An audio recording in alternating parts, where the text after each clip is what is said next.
Assalamualaikum warahmatullahi wabarakatuh. Innal hamdalillah, sesungguhnya segala puji hanya bagi Allah Subhanahu wa taala.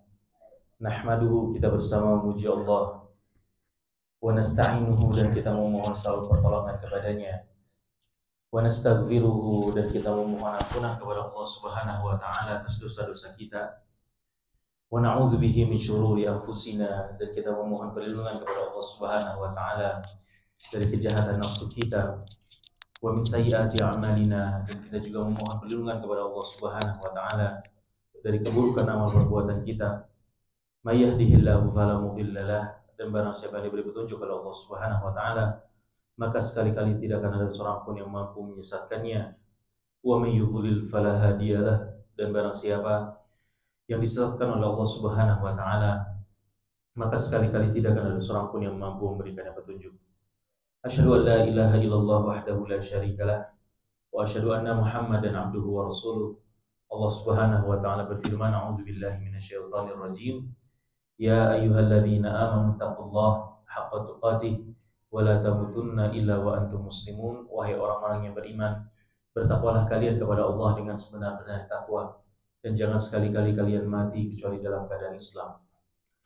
Baik hadirin dan hadirat azakumullah, pertama-tama marilah kita panjatkan puja dan puji syukur kita kehadirat Allah Subhanahu wa taala atas limpahan rahmat dan karunia-Nya kepada kita bersama. Selawat dan salam marilah kita curahkan kepada junjungan kita, suri tauladan kita, Nabi kita tercinta Muhammad sallallahu alaihi wasallam, beserta kepada seluruh keluarganya, seluruh sahabatnya dan umatnya. Baik teman-teman sekalian, insyaallah pada kesempatan siang kali ini tema thalabul ilmi kita, tema menuntut ilmu kita adalah kewajiban seorang ayah atau kewajiban seorang orang tua. Materi ini saya buat, hadirin dan hadirat azakumullah, karena ada sebuah data yang dikeluarkan oleh Komisi Perlindungan Anak ya, pada tahun 2024 kemarin yang sudah berlalu. Itu banyak sekali kejadian kasus kekerasan terhadap anak oleh orang tuanya sendiri. Dan kekerasan yang disebut di sini adalah bukan kekerasan dalam mendidik, tapi benar-benar kekerasan yang dilakukan oleh orang tua. Kasusnya pun membuat kita menganga. Ya, kita mendengar ada seorang ayah yang kemudian memukuli anak balitanya sendiri sampai meninggal, akibat sang ayah terganggu dengan tangisan anak ketika dia lagi nge-game. Atau ada, kita belum lama mendengar ada seorang ayah yang membunuh 4 orang anaknya sendiri. Ya, ada lagi seorang ayah yang tega melecehkan anak balita perempuannya sendiri. Dan banyak sekali kasus-kasus tentang kekerasan terhadap anak oleh orang tuanya sendiri. Dan ini menjadi ironi. Hadirin dan hadirat azakumullah, ini ironis. Kenapa? Karena sebagian dari para pelakunya adalah umat Islam. Dan kita sudah diedukasi oleh Allah Subhanahu wa taala tentang arti anak di dalam kehidupan seorang muslim. Maka penting sekali bagi kita seorang muslim tahu apa hakikat anak di dalam kehidupan kita. Apa arti anak di dalam kehidupan kita? Maka ini sudah diberitahukan oleh Allah Subhanahu wa taala kepada kita di dalam Al-Qur'anul Karim. Salah satunya adalah di dalam surat Asy-Syura ayat 49 sampai 50. Allah sudah terangkan apa hakikat anak di dalam kehidupan kita. Kata Allah Subhanahu wa taala, a'udzubillahi minasyaitonir rajim. Lillahi mulkus samawati wal ard. Yakhluqu ma yasha. Kata Allah Subhanahu wa taala, milik Allah segala kerajaan di langit dan di bumi. Dan Allah menciptakan apa yang Dia kehendaki. Yahabu liman yasha'u inatha wa yahabu liman yasha'u dzukur. Dan Allah Subhanahu wa taala memberikan hadiah, memberikan hibah kepada hambanya, sebagian dari hambanya anak perempuan. Dan Allah memberikan sebagian kepada hambanya hadiah berupa anak laki-laki. Ya. Au yuzawwijuhum dzukranan wa inatha. Ada di antara hamba-hamba Allah Subhanahu wa taala diberikan keduanya.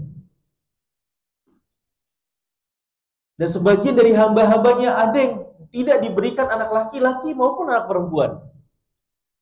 Maka hadirin dan hadirat azakumullah, para ayah, para bunda, ini ayat Allah Subhanahu wa taala yang mengedukasi kita bahwa anak adalah karunia, anak adalah hadiah. Kata para ulama, teman-teman sekalian, kenapa Allah memilih kata hibah untuk anak dan bukan rizki? Allah memberitahu kepada kita bahwa anak itu adalah hibah. Hibah itu artinya hadiah, karunia. Kenapa Allah tidak menyebut rizki? Anak itu rizki. Karena teman-teman sekalian, rizki itu setiap orang dapat, pasti dapat. Orang yang hidup pasti mendapatkan rizki dari Allah Subhanahu wa taala. Tetapi yang namanya hibah, tetapi yang namanya hadiah, itu hanya kepada orang-orang yang Allah kehendaki. Ada sebagian orang yang diberikan anak laki-laki, diberi hadiah anak laki-laki, diberi anak perempuan. Ada yang tidak diberikan anak laki-laki ataupun perempuan. Ini keputusannya Allah Subhanahu wa taala. Dan kemudian kata Ibnu Arabi rahimahullahu taala, kata beliau, di antara contoh hamba-hamba Allah Subhanahu wa taala yang hanya diberi anak perempuan saja, itu contohnya adalah Nabi Lut alaihi salam. Semua anaknya perempuan, nggak punya anak laki-laki dia.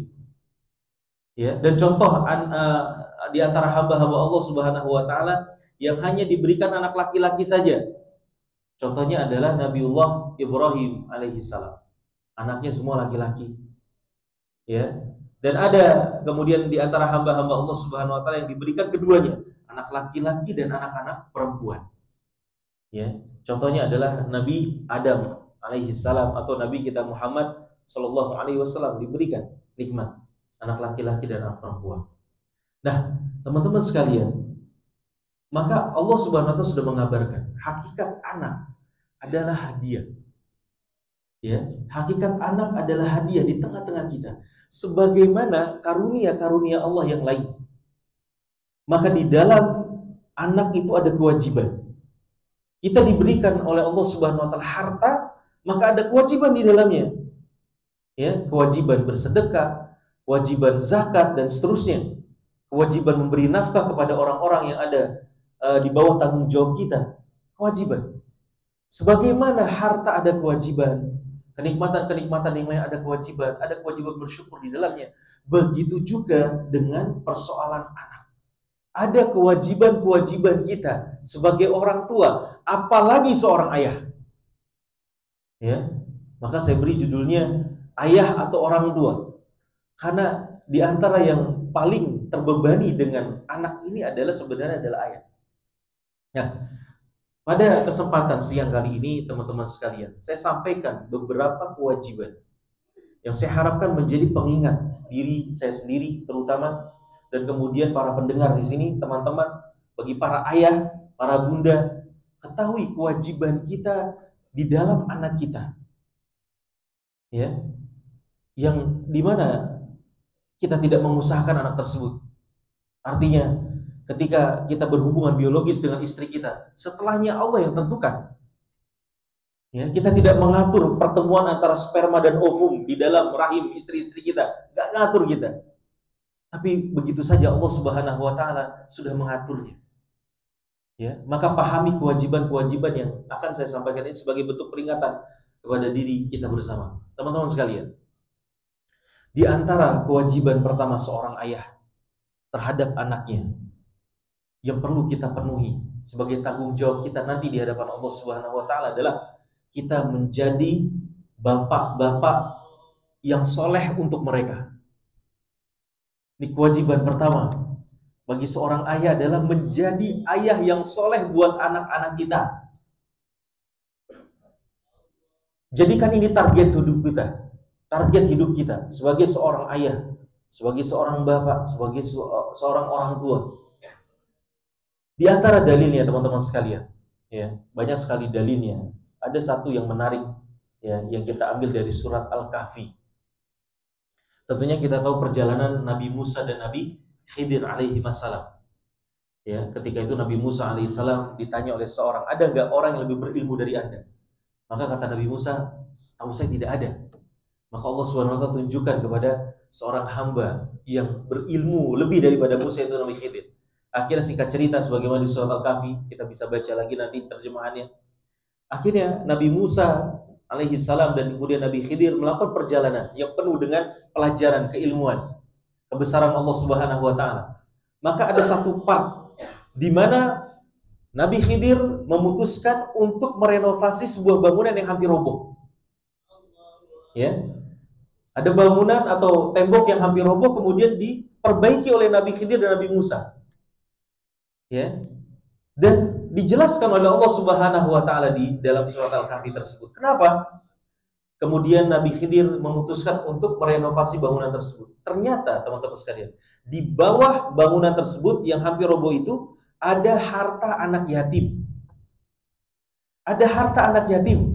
Dan Allah perintahkan Nabi Khidir untuk merenovasi bangunan tersebut supaya harta tersebut terjaga. Kenapa kemudian Allah Subhanahu wa taala menjaga harta anak yatim ini? Disebutkan oleh Allah Subhanahu wa taala dalam surat Al-Kahfi, wa kana abuhuma sholihan. Karena bapak kedua anak yatim ini adalah bapak yang soleh. Dan yang menariknya, teman-teman sekalian, di dalam tafsiran para mufassirin, di antara Ibnu Abbas, yang disebut abuhuma sholiha, bapak kedua anak yatim ini soleh, bukan bapak langsung mereka, tetapi kakek ketujuhnya.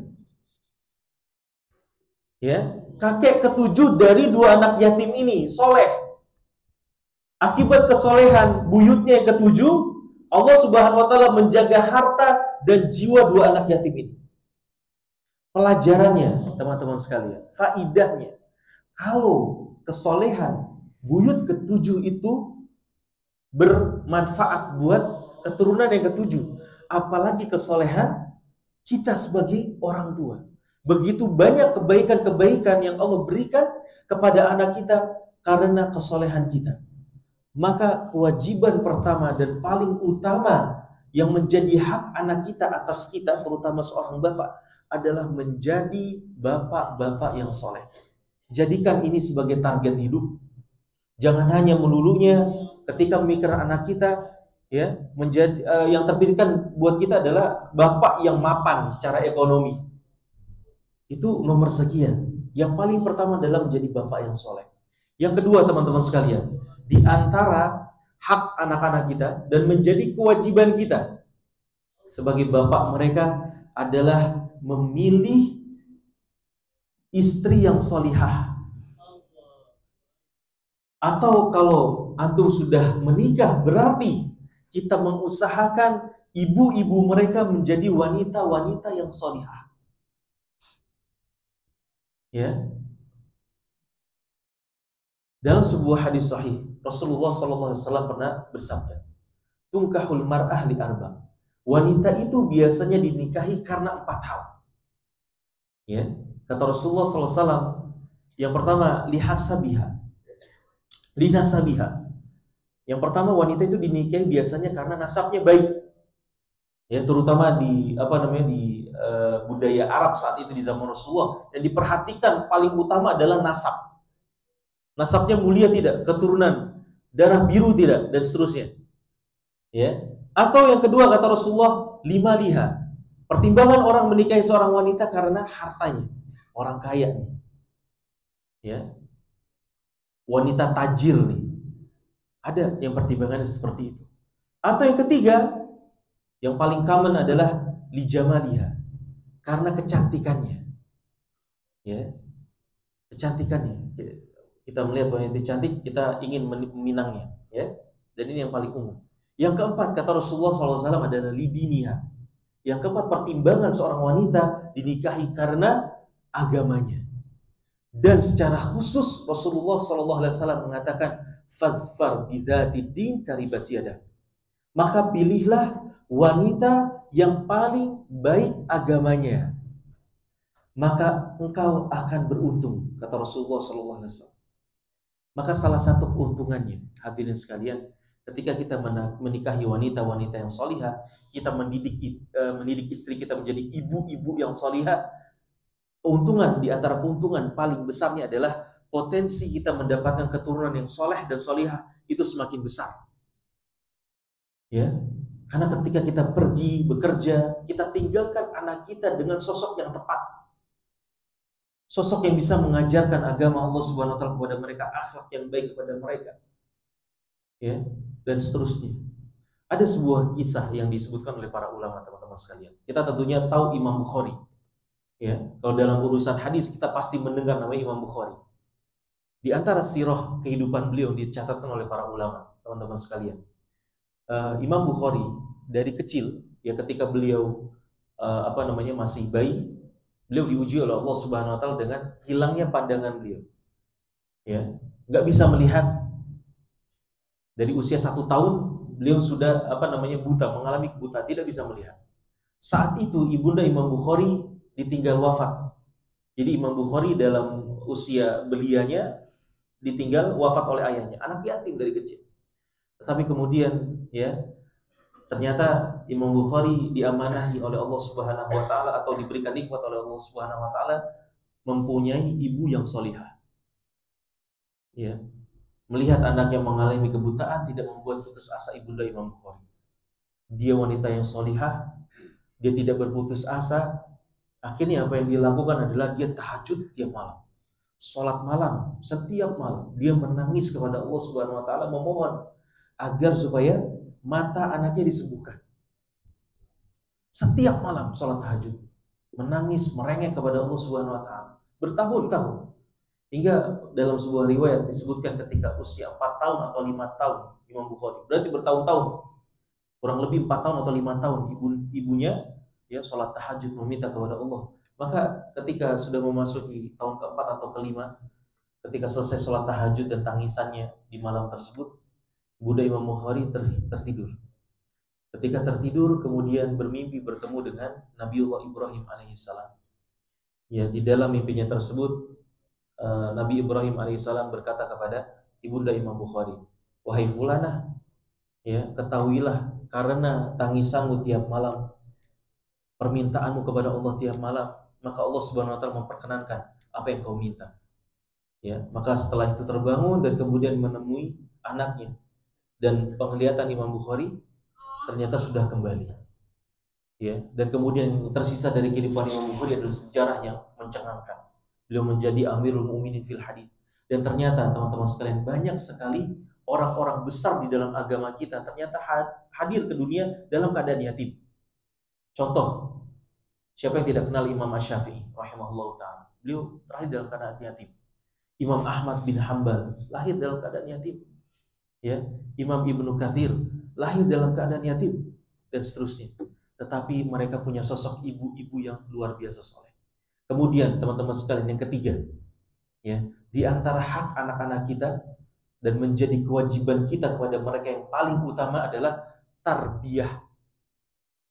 Mendidik mereka dengan baik, mengedukasi mereka dengan baik tentang agama mereka. Ya, tentang agama mereka. Banyak orang tua yang fokusnya hanya matematik, bahasa Indonesia, bahasa Inggris dan seterusnya. Tidak memperhatikan edukasi yang baik terhadap agama anak-anak mereka. Kata para ulama, diantaranya disebutkan oleh Ibnu Qayyim al-Jauziyah, hadirin dan hadirat azakumullah.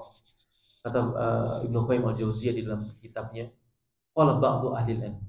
Sebagian ahlul ilmi berpendapat, nanti di hari kiamat ayah akan ditanya oleh Allah Subhanahu wa taala pertama kali tentang fungsinya sebagai seorang ayah, tentang apakah kewajiban dia sebagai ayah sudah ditunaikan atau belum terhadap anak-anaknya.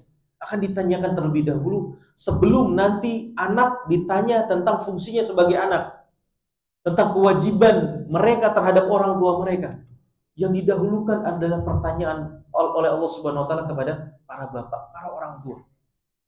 Kenapa? Para ulama kemudian berdalil dengan surat At-Tahrim ayat ke-6. Karena Allah Subhanahu wa taala berfirman, ya ayyuhalladzina amanu qu anfusakum wa ahlikum nar.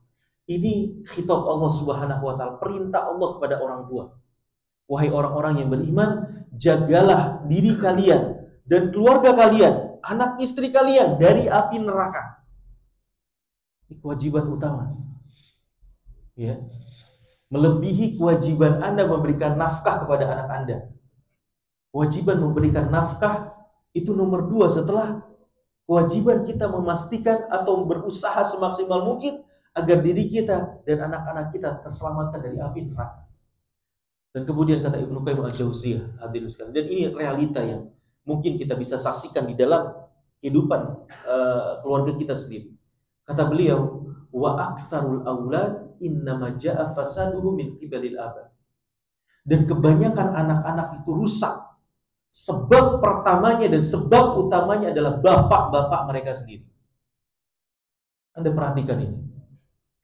Sebab utama rusaknya anak-anak adalah bapak-bapak mereka sendiri. Kenapa? Litarki ta'limihim faraiduddin wa sunanahu. Karena bapak-bapak mereka ketika anaknya masih belia meninggalkan edukasi yang baik terhadap agama mereka. Anak-anaknya nggak diajarkan tentang kewajiban-kewajiban sebagai seorang hamba Allah. Nggak diajarkan sholat. Nggak diajarkan menutup aurat. Nggak diajarkan mahramnya ini dan itu. Nggak diajarkan adab yang baik, akhlak yang baik. Nggak dikenalkan dengan sunnah-sunnah Rasulullah SAW di dalam kehidupan sehari-hari. Nggak diajarkan zikir. Nggak diajarkan sholat-sholat sunnah. Ditinggalkan ini. Dicampakkan anaknya begitu saja. Yang dipikirkan hanya masalah dunia anaknya. Rusak anaknya. Tumbuh.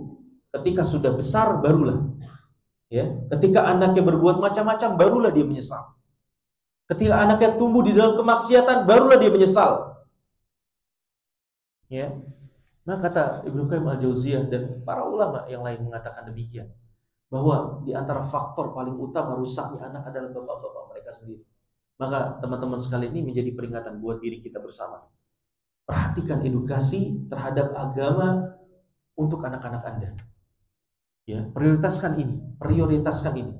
Jangan sampai nanti ketika tumbuh mereka tidak bisa memberikan kemanfaatan kepada diri mereka sendiri.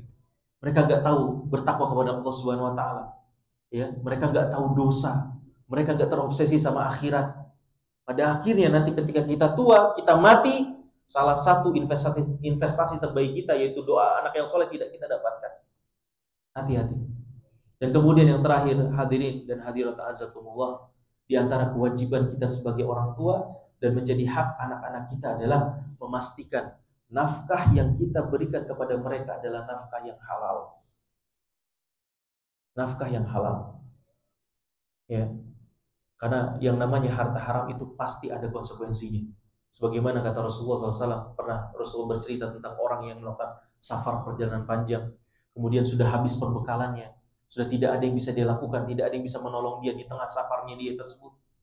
Hingga pada akhirnya yang bisa dilakukan hanya angkat tangannya, memohon kepada Allah, ya Rabbi, wahai Allah, tolong aku. Tetapi kata Rasulullah, wa mat'amuhu haram. Tapi dia biasa makan yang haram. Wa mashrabuhu haram, minumannya juga haram. Wa ghudhiya bil haram, mata pencariannya haram. Fa anna yustajabu lah. Bagaimana doa orang seperti ini diijabah oleh Allah Subhanahu wa taala? Ya. Dan Rasulullah sudah memperingatkan hadirin dan hadirat azakumullah di hari kiamat atau menjelang hari kiamat di penghujung akhir zaman. Kata Rasulullah SAW ada satu kecenderungan manusia, yaitu mereka tidak peduli lagi dari mana mereka mendapatkan harta. Apakah dari jalur yang halal, apakah dari jalur yang haram. Mereka tidak peduli lagi. Yang penting mereka mendapatkan harta. Ya. Dan ingat teman-teman sekalian, dari sini siapapun Anda, ya, sekecil apapun jabatan Anda, sekecil apapun atau seremeh apapun pekerjaan Anda di mata manusia, selama itu halal, jangan merasa minder. Jangan merasa minder, jangan merasa kecil.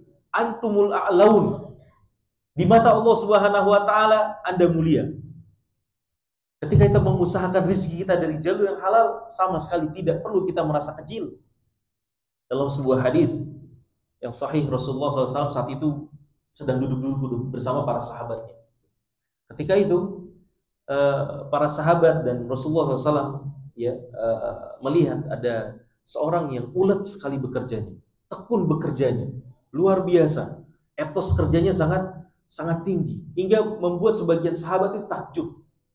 Hingga kemudian salah seorang dari sahabat berkomentar, seandainya orang ini menggunakan ketekunan dia di dalam bekerja ini untuk berperang di jalan Allah, berjihad fisabilillah, ya, maka kemudian Rasulullah SAW mendengar komentar seorang sahabat itu, maka Rasulullah SAW menegurnya dan berkata, apakah yang disebut dengan fisabilillah, apakah yang disebut dengan di jalan Allah Subhanahu wa taala hanya yang berkaitan dengan perang, berjihad? Dan Rasulullah SAW kemudian mengoreksi sahabat tersebut. Dan antum perhatikan ini, begitu rahimnya Rasulullah SAW, begitu indahnya syariat Islam. Maka kemudian kata Rasulullah SAW, barang siapa yang keluar dari rumahnya untuk memenuhi kebutuhan orang tuanya yang sudah tua, fahuwa fisabilillah, maka dia di jalan Allah Subhanahu wa taala. Dan barang siapa yang keluar dari rumahnya mencari rizki untuk anak-anaknya yang masih kecil, fahuwa fisabilillah, maka dia di jalan Allah Subhanahu wa taala. Barang siapa yang keluar dari rumahnya untuk menjaga ifah dirinya, menjaga kehormatan dirinya, daripada dia minta-minta sama orang, menghinakan diri di pintu-pintu orang, dia keluar mencari nafkah yang halal, fahuwa fisabilillah, kata Rasulullah SAW, maka dia di jalan Allah Subhanahu wa taala. Maka teman-teman sekalian, ini yang bisa kami sampaikan di antara kewajiban-kewajiban seorang ayah, ya, atau orang tua yang perlu kita introspeksi diri kita bersama dengannya. Ya, saya sebutkan secara singkat. Yang pertama adalah menjadi bapak yang soleh. Yang kedua, kita mendidik istri-istri kita atau mencari calon-calon istri kita dengan pertimbangan agama yang soleh, ya, agama yang baik, yang wanita-wanita yang solihah. Kemudian yang ketiga adalah tarbiyah pada anak-anak kita, tarbiyah tentang agama mereka. Dan kemudian yang keempat adalah kita memastikan dan kita komitmen terhadap diri kita bahwa kita tidak memberikan nafkah pada keluarga kita kecuali dari harta yang halal. Demikian teman-teman sekalian yang bisa kami sampaikan pada siang kali ini. Semoga bermanfaat dan semoga bisa kita aplikasikan di dalam kehidupan kita. Alhamdulillahirabbil alamin. Subhanakallahumma bihamdik, asyhadu an la ilaha illa anta, astaghfiruka wa atubu ilaik. Assalamualaikum warahmatullahi wabarakatuh. Waalaikumsalam warahmatullahi wabarakatuh.